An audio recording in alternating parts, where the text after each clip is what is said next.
원장님이 더 먼저 지치시고 먼저 포기하시게 됩니다. 아, 이걸 계속 해야 돼? 내가 이렇게 하면서 이 인생을 살아야 돼? 다 잘못된 오해이십니다. 네, 학생과 학부모도 만족하고 직원도 지치지 않고 운영하시는 원장님들도 만족하면서 충분한 수익 구조를 가져갈 수 있는 원이 되는 것입니다. 어머니, 저를 믿으셔야 합니다. 안녕하세요, 이도경입니다. 날씨가 갑작스럽게 너무 추워졌습니다. 건강 늘 조심하시고요.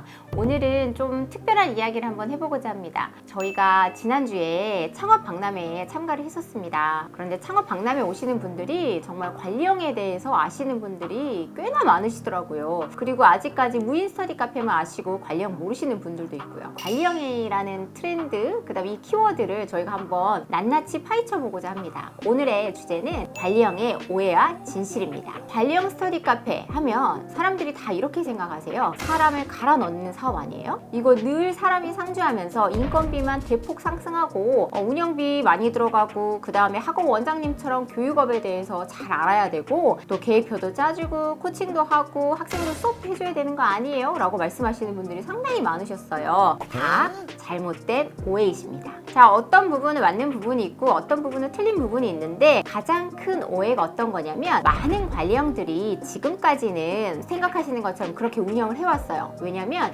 바로 관리형 독학재수 학원 때문입니다. 관리형이라는 이 트렌드가 독학재수 관리형에서 비롯되다 보니까 보통 많은 학원 원장님 출신들이 운영을 많이 하셨고 보통 그쪽에서는 재수생을 관리하다 보니 수업부터 시작해서 운영, 관리, 코칭까지 다 하게 된 거예요. 그러다 보니 모든 분들이 관리형 하면 그런 이미지로 좀 각인이 되어 있으신 것 같습니다. 하지만 지금의 관리형은 트렌드가 많이 바뀌고 있는 추세고요. 관리할 영역이라든지 관리할 부분을 정확하게 나누시면 된다라고 생각을 합니다. 오해하시는 부분들이 어떤 것들이 있냐면 일단 첫 번째, 사람을 더 많이 뽑아서 관리해야 된다. 그 다음 두 번째, 인건비를 더 많이 써서 철저하게 관리해야 된다. 세 번째, 원장님이 몸을 갈아 넣는 구조다. 이렇게 생각을 하세요. 근데 여기서는 맞는 것도 있고 틀린 것도 있습니다. 힘든 사업, 정말 어려운 사업, 그 다음 인건비 무한 폭탄 사업이라고 생각을 하시는데 저희가 이 오해에 대해서 진실을 알려드리도록 하겠습니다. 관리형이라는 것에 대한 문제가 아니라 운영 방식에 문제가 있는 것입니다. 제가 말씀드리는 관리의 영역은 크게 세 가지로 나뉩니다.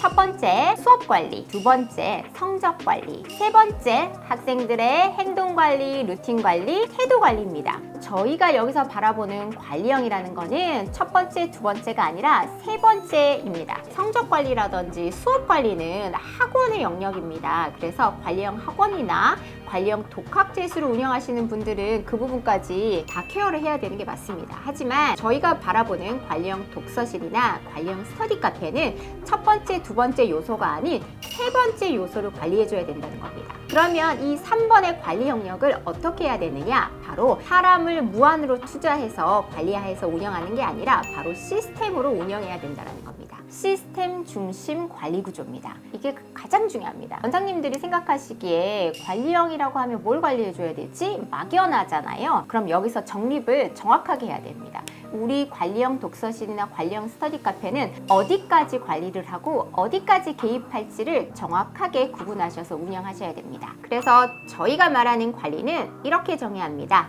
첫 번째, 아이들의 생활관리입니다.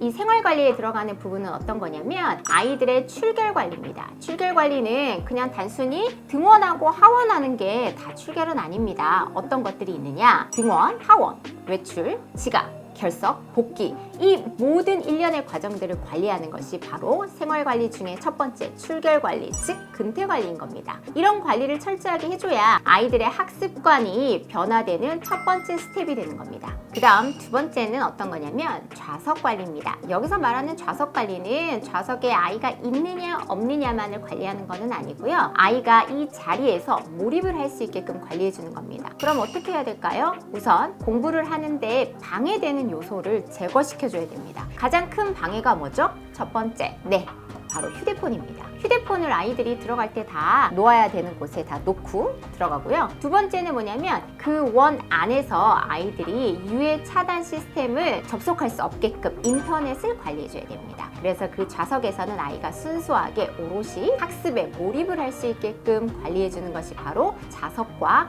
공간과 몰입의 관리라고 생각해 주시면 됩니다.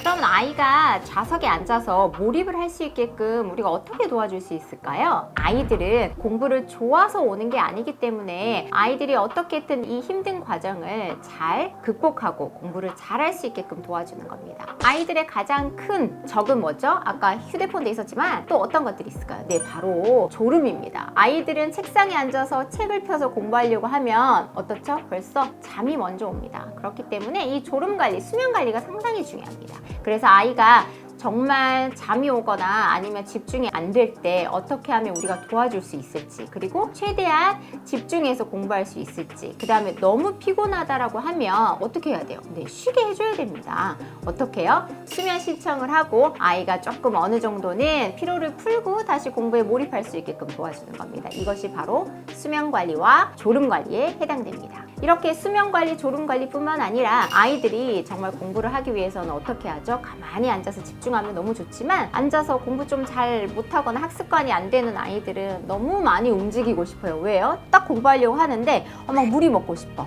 그다음에 화장실에 가고 싶어. 너무 많이 자리에서 이탈을 합니다. 그러면 이렇게 이탈하는 것도 저희가 어느 정도는 통제를 해주면서 아이가 앉아서 30분, 1시간 이렇게 집중해서 앉아있는 엉덩이 공부법도 저희가 가르쳐줘야 되고 훈련시켜줘야 되는 부분이 되는 것입니다. 이런 모든 것들이 아이들이 좌석에서 우리가 관리할 수 있는 영역으로 보시면 되겠습니다. 그 다음에 저희가 관리해줘야 될 게 바로 시간 관리입니다. 체류 시간이 길다고 좋은 거는 아니죠. 학생이 5시간, 10시간 앉아 있었는데 1시간만 공부하고 가는 아이들도 있고요. 3시간만 앉아 있는데 이 3시간을 다 오롯이 공부에 집중해서 하는 아이들도 있습니다. 그렇기 때문에 저희는 어떻게 해줘야 되죠? 앉아서 체류하는 시간도 관리가 들어가는 겁니다. 그럼 이 체류 관리 시간은 어떻게 하느냐?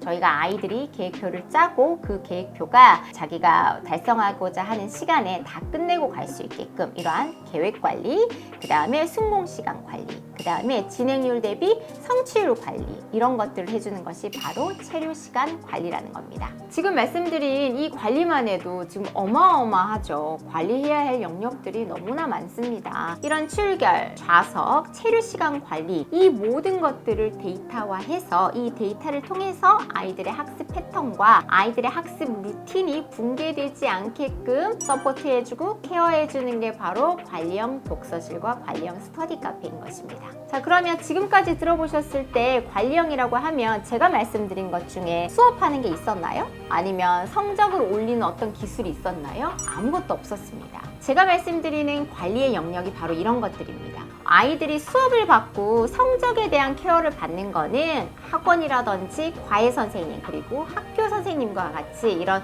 교육 전문가들이 할 수 있는 겁니다. 하지만 제가 말씀드린 부분은 다 어떤 부분이었죠? 네, 아이들에 대한 관심과 정성과 아이들과 함께 성장하고자 하는 이런 마음만 있다라고 하면 충분히 엄마와 같은 마음으로 관리해 줄 수 있는 포인트들입니다. 그런데 이런 모든 포인트들을 사람이 다 하려고 하면 어마어마합니다. 관리 영역이 너무 많습니다. 리소스 투입을 엄청나게 해야 됩니다. 그래서 원장님들이 다 뭐라고 하시죠? 관리형 하면 인건비 폭탄, 너무너무 많은 리소스가 투입돼서 운영 비용이 많이 들어가기 때문에 수익 구조가 나지 않는다라고 말씀하시는 거죠. 근데 저희는 그 부분을 어떻게 해결했다고요? 아까 처음에 말씀드렸죠? 바로 시스템으로 해결했습니다. 반복적인 패턴이라든지 반복적으로 행해야 되는 모든 것들은 저희가 시스템화해놨습니다.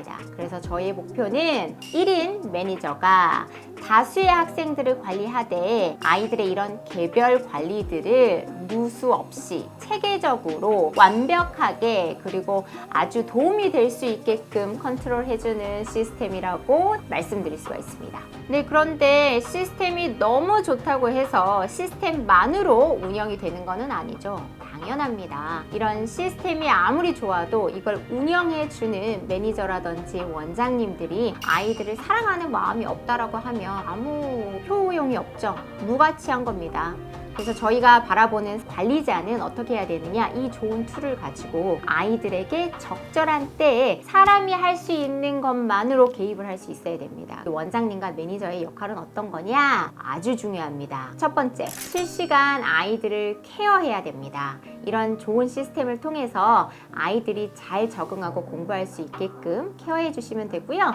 두 번째, 사람이 꼭 개입해야 되는 필요한 순간들이 있습니다. 어떤 거요? 아이가 수면 신청을 하고 잤는데 못 일어났어요. 그럼 어떻게 해야 되죠? 저희 매니저나 원장님이 가서 아이를 깨워주어야 합니다. 그 다음 아이들이 오늘 너무 컨디션이 안 좋아서 집중이 안 되고 있습니다. 공부가 잘 안 되고 있습니다. 그럼 어떻게 해야 되죠? 아이에게 휴식을 권하고 어머님과 상담해서 오늘은 조금 이른 하원을 할 수 있게끔 상담을 해주시는 이런 케어, 밀착적인 1대1 코칭이 필요한 것입니다. 여기에서 말씀드리는 코칭은 학습 성적에 대한 코칭이 아닙니다. 아이의 학습 패턴, 동기부여, 그 다음에 태도 리마인드, 그리고 감정 케어 같은 부분을 사람, 특히 저희 매니저나 원장님들이 해주시면서 이 원을 운영해 나가야 되는 겁니다. 그리고 우리가 만들어준 이 좋은 시스템, 그 다음에 우리가 세팅해 놓은 이 좋은 프로그램을 통해서 매뉴얼에 따라 표준 응대를 하면서 아이들에게, 학부모님들에게 만족할 수 있는 서비스를 주면 되는 것입니다. 자,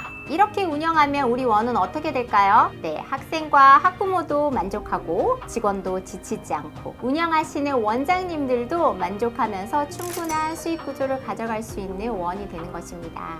대부분의 관리형은 사람을 늘려서 관리의 밀도를 높이고 있습니다. 그러다 보니 원장님이 더 먼저 지치시고 먼저 포기하시게 됩니다. 아, 이걸 계속 해야 돼? 내가 이렇게 하면서 이 인생을 살아야 돼? 하면서 너무 힘들어 하시게 됩니다. 근데 제가 늘 말씀드리죠. 사람이 갈아 넣는 사업은 오래 유지할 수가 없습니다. 그렇기 때문에 어떻게 하셔야 되죠? 네, 시스템으로 1차 관리를 하시고 데이터로 문제를 감지해서 사람은 서비스 품질을 담당하도록 설계하고 구조를 짜셔야만 합니다. 이렇게 해야 인건비가 낮아지고 관리 밀도는 높아지고 운영은 훨씬 안정화될 수 있는 겁니다.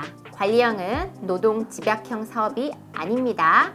운영 시스템을 설계해야 되는 사업입니다. 이런 관리형은 사람을 갈아 넣는 구조가 아니라 시스템으로 모두가 만족하는 구조를 설계하셔야 되는 겁니다. 오늘 관리형에 대해서 오해와 진실 같이 한번 이야기 나눠봤습니다. 어떻게 만족하셨는지는 모르겠네요. 저는 다음에 또 뵙도록 하겠습니다. 감사합니다.